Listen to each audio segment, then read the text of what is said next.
Welcome to Moments with Marianne. I'm so delighted we're spending this time here today.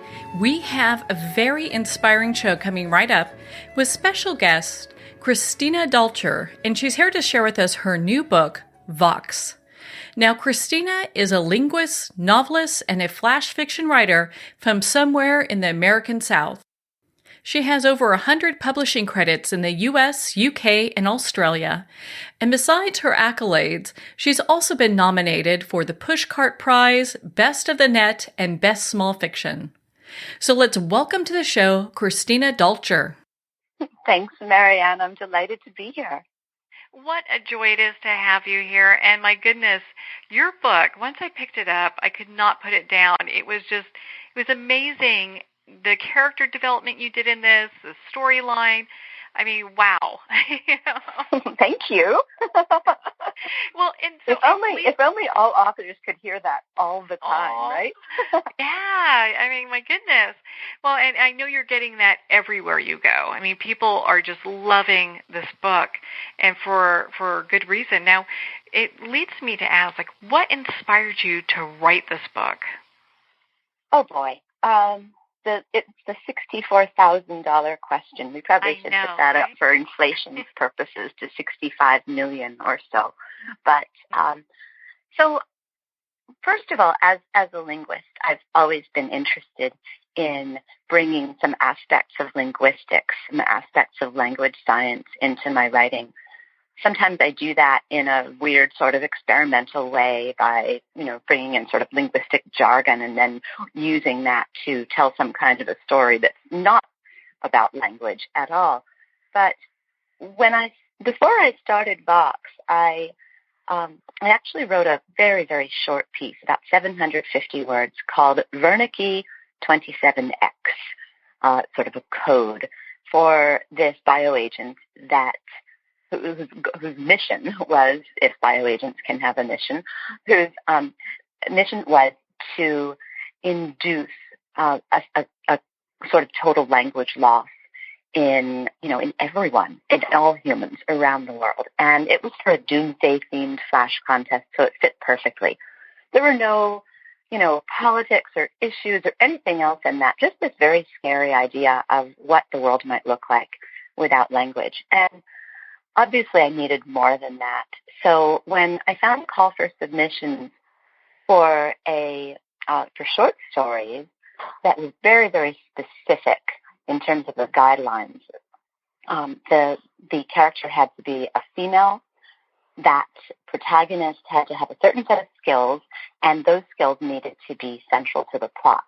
And so I wanted to keep working with this idea of language loss, and that's how I came up with Dr. Jean McClellan, former neurolinguist, who'd spent her life so engrossed in researching how to restore language to people who had lost it, that she kind of forgot to use her own voice in the process. And while she was forgetting, things changed quite radically. And the upshot and the irony, of course, was that she lost her voice. Very literally, as we know from Vox, because, of course, women in this novel and girls are limited to 100 words per day. Which is wow. We look at this, and I think that's how a lot of women may be feeling in this era, that maybe our voices aren't heard, and we're doing what we can to make them heard. When we look at your background, my goodness, a linguist, what started you even becoming interested in that? Oh, I've been interested in languages since I was about 5 or 6 years old. I was a very early reader, probably thanks to Sesame Street and the Electric Company, which were the big kids shows that I watched in the early 70s. And I also had a Spanish-speaking grandfather. He was from Cuba. And I had a very good friend when I was young in grade school who spoke German. Her parents spoke German. So I was exposed. And of course there's a lot of Spanish on Sesame Street. So I was aware from a very early age that there were other languages, and which was kind of a big deal in the early 70s, because it wasn't as if we had teachers coming into first grade classrooms, we didn't have as many, multicultural classrooms and things like that, at least where I was growing up. So, so when I started kind of borrowing books from the library. My dad had some French records. Remember those records, round things made of vinyl with grooves in them? And I guess I'd always had this kind of love of language and, how languages are similar, how they're different, how to pronounce sounds that we don't have in our own languages, which is probably what drove me into the wonderful world of phonetics and phonology when I was in graduate school. But I put that all aside because I think when I grew up, the idea was you needed to do something practical, and studying theoretical linguistics was sort of tantamount to studying philosophy, right? Or the classics. Not very practical. So I put it aside, but then I went back to it, and I'm so glad I did. I really am. Well, we are glad you did too. I mean, this is a very well-written book, and my goodness, it has you on the edge of your seat. In many parts of it. Where do you draw your literary inspiration from? Oh, if I'm going to say this, and people are going to groan after I do. I just know this because I say it all the time. Stephen King, 100%. I know I won't say that. That's not true. 95%, right? Because I definitely look to Bradbury and Orwell and Aldous Huxley as well. I love Michael Crichton because he's got this deftness, this ability to create a story that's very engaging, but also filled with science. I mean, this guy's novels have footnotes in them, and they're accurate, right? He does his research.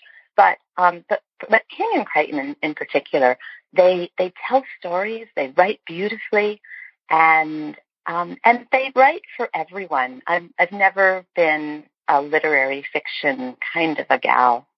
I can appreciate it, but in the end, sometimes I find it very hard to escape into the story when something is very, very literary. So I look towards well-written commercial fiction that has a literariness or a kind of scientific rigor, something beyond just the commercial story, that is also very, very engaging. That's what I like to read, and I think that's probably what I like to write. Well, it's interesting. When I read your book, I did think of Orwell myself because I was like, you can, not that it has influences, but it definitely has a feel, we'll put it that way. Well, I think it's easy, Marianne, to, obviously, Vox has been compared to all sorts of dystopian novels. But doesn't that make sense, right? I mean, all dystopian novels, they're not the same, but they kind of are in a way. They talk about the same theme. I mean, the very definition of dystopia seems to be an all-powerful, totalitarian kind of, government regime that wants to squash the little guy. So I think it's expected that anyone who writes dystopia is automatically going to be compared to somebody else who wrote dystopia because that central plot element is there, right? Mm-hmm. Well, it's interesting that you bring that up because when we look at your book, there's no real category that it falls into because it falls into so many.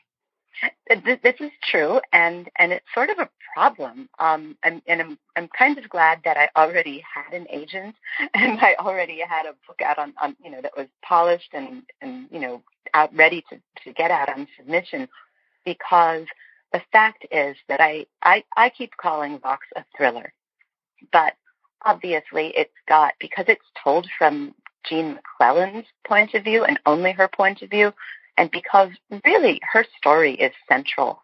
I mean, her character arc is central, not necessarily how did we get into this world or what happened or who are the ones that we can put blame on and so on. So there's a sense in which it's got very, very strong women's fiction elements, I think. And then also there's the, dystopian sort of issues. There's the political issues. There's some romance in it. It is difficult to assign just one genre. But I do think that if you look at kind of the rules for creating or engineering a thriller, Vox definitely follows all those rules. It's got the same kind of beats as a thriller would. Yeah, it kind of, crosses all those T's and dots all those I's. Well, and, it's interesting. I mean, we're not going to dive too much into your book because we want everyone to pick up their own copy of Vox. Okay. But I really found it fascinating because the book does encompass so many different categories. A lot of people, I think, might be relating to it as a feminist story. Do you get that a lot?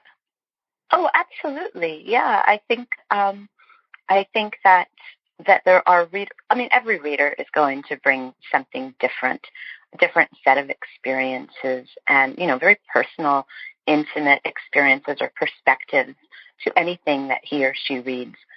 So, we've got a book, obviously, in which women are oppressed and one woman has to fight back. So, of course, there's a strong feminist aspect to that, right? And I think that any book that has a strong female character, there's a sense in which that book might be viewed as feminist. I didn't necessarily write it as a modern day feminist manifesto, but of course there are strains of that in Vox. Yeah. Well, and you can see that obviously because of the limiting women and children, women and girls to the quota of words that they can speak per day. Sure, absolutely. And it's funny because I was really thinking about I was thinking a lot about Ira Levin's novel from the early 70s, The Stepford Wives, when I was writing Vox, and definitely more after I'd finished Vox. And I was wondering whether people viewed Levin's book as a feminist story, or maybe as a different kind of feminist story. I really don't know because I was around when the book came out, but I don't think the word feminist had yet kind of reached into my vocabulary. I was just too young. So I don't know whether people assign a certain kind of a theme to a book because of what's going on, when that book is written, or because of what's actually in the book. It's quite tricky. And it's very interesting to see the kinds of responses that you get, because when we write something, we're sort of in this bubble, right? We don't think about what the reactions are going to be necessarily. We just want to write a good book and hope people will read it. And then afterwards, when you start getting all of this feedback from hundreds and thousands of people who have bought or gotten an advanced copy and read this book of yours, or of mine in this case, it's really fascinating to see all the different things that people take away from it. And I've noticed this especially when I'm talking to some of the different publishing teams, because the book's going to be published in 17 countries as of now, I think. And people do, based on their cultural experiences, people do seem to take away different salient themes. Well, it's especially I can kind of just imagine how this book will also be received in other countries, because it is based here in the U.S. So you look at kind of the eroding of women's rights, from the right to be able to get an education, to the words they speak, and having a job, all that. I mean, it paints a very interesting picture. Yeah, well, it's a return to a former time, a former culture of domesticity, which was a very real thing in the 1800s, and then we also, of course, saw a resurgence of that in the 1950s. So it's in recent memory, really. I mean, maybe not my memory, but certainly my parents' and my grandparents' memory, that we had this culture where gender roles were, very separated by, I don't know, I guess I don't know whether it was actually a government plot to do this. Of course, in Vox, it's a government scheme, or at least it's the scheme of a particular faction who has the ear of the government. Mm-hmm. That's making these things. What do you think? What do you believe is the overall story or the overall message to women from your book? Well, I hope that it is one. It's a story about why we need to pay attention to what is going on in the world around us and participate in what's going on in the world around us, rather than being passive. I think that's probably the strongest message in Vox. And it even gets a little preachy sometimes that way, and I apologize for that. But hey, what can you do? I wrote the book, and I can't go back and edit it now. We would want you to. Good. I'm so glad. So yeah, I think that's really the message. And it's not just a message for women, because the thing is, at its heart, Vox is about what can happen when a certain faction, any faction, gains control. Obviously, we go into more specifics in Vox, and we say what that faction is and what their motives are. But also, I think it's realistic to consider that it could have been a different faction with a different agenda. And we could have used somebody else as the antagonist. We could have suppressed the speech of maybe not women. We could have suppressed the speech of liberals, or we could have suppressed the speech of independents or conservatives or educators or something like that. Obviously, I didn't do that in Vox. I had to pick one, and it seemed to be kind of interesting to look at this, particularly once I started researching this historical culture of domesticity and asking myself that what if question. What if we reverted to that? What if somebody wanted to revert to that? But in a greater scope, looking at it much more generally, I hope that Vox kind of reminds people that it's very, very important to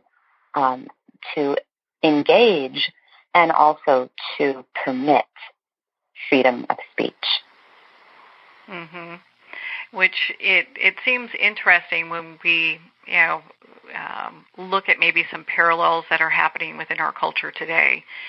I think this is why this book has struck such a chord, because I don't think all people feel this, but there probably are some people that feel like their voice isn't heard or they're not being recognized. Oh yeah, of course. And again, I think they could be. Some of them are women, some of them are white men. The straight white male. Some of them are certain factions on college campuses. There are all kinds of different ways in which we can silence people. But of course, because of what's going on now, particularly with respect to women's rights, that the most robust theme that people are going to take away from Vox is, in fact, the silencing of women. Yeah, that whole quiet thing. Well, and I took away from it so much. I mean, just you talk in the book about how the main character Jean, she reclaims her voice, and I think for a lot of women, or just people in general, it brings them courage to find their own voice in their own lives. Yeah, which I think is a great thing. And hey, if it motivates one person who hasn't voted or hasn't written a letter to her congressman or senator or anything like that, if it motivates one person, one individual to say, I'm going to do something today. I didn't like what I heard or what I saw, and I'm going to say something about it. And it doesn't really matter whether it's a small thing or a midterm election or a presidential election or anything like that. The important theme is we have, and it parallels actually this idea of a critical period for language acquisition, right? We have to acquire our first language. We have to, within a certain period, or we will not. There's a sort of a sense of use it or lose it, right? Oh, yeah. to the acquisition of language. And I think that there, in parallel to that, there's a sense of use it or lose it, of when it comes to talking about our rights or our democracy, our freedom of speech, and so on, our say in the process. So yeah, so it's timely, and I do hope people see that and it motivates them. Well, I don't doubt that whatsoever. And it's gotta, gosh, I just am curious, like, how long did it take you, not just to do the research for this book, because it feels like there is research in there as well, but just to write the book in general? Okay. Well, I wrote the book in 2 months. What? I'm just going to fess up. I wrote it in 2 months. I know. And look, I'm just going to blame Stephen King for that. So the next person who comes and says, you shouldn't write a novel in 2 months, it should take you 5 years to write a novel. Well, I'm just going to refer them to Stephen King, who says the first draft of any novel should not take longer than 2 months. And there, he's spoken. Hey, he said it. It has to be true, Well, I don't know whether it's true or not, but it works for me. Mm-hmm. And the fact is that I didn't have to do a lot of research for Vox because I have the linguistics in my background. So after a master's degree and a PhD, 8 total years in graduate school, which included writing my dissertation and obviously, subsequent research and teaching and things, I do have these linguistic ideas in my head. I don't have to go and look up the meaning, for instance, of aphasia or, of the part of the brain that needs to be damaged to induce a certain type of aphasia.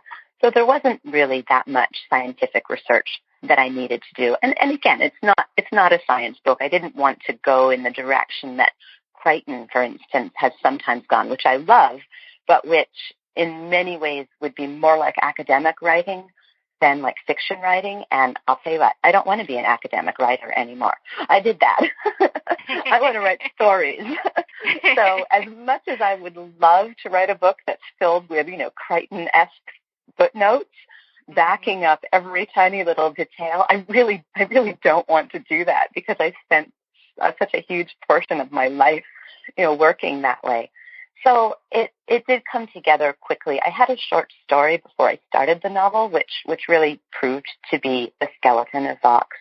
And when I pitched that to my agent and said, look, I've got this idea, what do you think? She said, it sounds terrific. And by the way, I'm going to have a baby in November. So if you're going to get this to me, get it to me. So I had a little bit of motivation. Oh, my God. But that's so inspiring because you're right. A lot of times when people hear that they need to write a book or they're feeling compelled to write a book, that they have these timelines that are just not appropriate, So it's so cool that you can write it within any period of time because this is a fabulous book. I mean, people would generally think that you took years on it, but I love how you followed Stephen King's model, So. Well, I mean, he's the guy, and he said it. So, like, as I said, any criticism should be deferred to him. I'm sure his address is available somewhere, or the address of his publisher. but also, it's just my habit. I do write full time, so I have that advantage. I know a lot of my writing friends don't. They've got kids, they've got jobs, they've got to write in the wee hours of the morning, and it goes very slowly. So of course everybody's different. But I do tend to write quickly, particularly when something really moves me, and Vox did. I had this story, I had to get it out. There were days when I could easily write a couple thousand, 3,000 words. And the other thing is, I really don't like revising. Don't tell my editor that. But I don't like it. It's painful, moving things around and deleting large chunks that, you think you're in love with, but, the kill your darlings problem, right? Mm. So I guess my goal is, and I don't know whether it works, but it did pretty much work with Vox because there weren't that many changes that either my agent or subsequently my editor requested. It worked, I think, even after the first draft. And I didn't have to do a lot of real major structural revisions. So, that made the whole thing kind of come together very quickly. Well, it's beautifully written, and it's a fabulous story. I think everyone should read it. It really is, it falls in a lot of categories. So if you like thrillers or feminist books or adventure, you name it, it's all in there. and romance, and don't forget linguistics. Yeah. Oh yeah, the most important part. Well, one of the most important parts, because there are many important parts in there. But gosh, Christine, so if people are looking, Christina, if people are looking to connect with you and be part of your community, where could they go? Well, I have a website. It's ChristinaDalcher.com. So that's just my name. And I'm also on Twitter and Facebook and Instagram. And the user, the handle or whatever for all of those three is exactly the same. It's at C like Charlie, V like Victor, Dalcher. So CV Dalcher. And I wish I were more active on social media than I am sometimes, but I love it, but I also can find that it's a little bit of a black hole. And if I'm writing something or if I'm working on a deadline, oh boy, I have to step away. But that doesn't mean that I don't really, really love the support. And I do try my best to thank people and to respond to people who say nice things, because without readers, we authors wouldn't need to exist. So in the end, it's all about the reader support. Yeah, and what a great book for the holidays too. So if you have that special someone that you're not quite sure what to get, this is the book to pick up for them. Vox. You want to make sure to get that. Christina, thank you so much for taking the time to be on the show with us here today. Marianne, it was my absolute pleasure. What a great time I had talking to you. It's been such a privilege to spend this time with you, Christina, and I really enjoyed your book, Vox. Again, for our listeners that would like to connect with Christina, you can at her website, ChristinaDalcher.com. We'll have the link below. And also, her book, Vox, is available at Amazon, Barnes & Noble, and of course, all indie bookstores. Well, we're at the end of our time today. I would like to thank everyone for tuning in. You're listening to Moments with Marianne. And remember, make every moment count.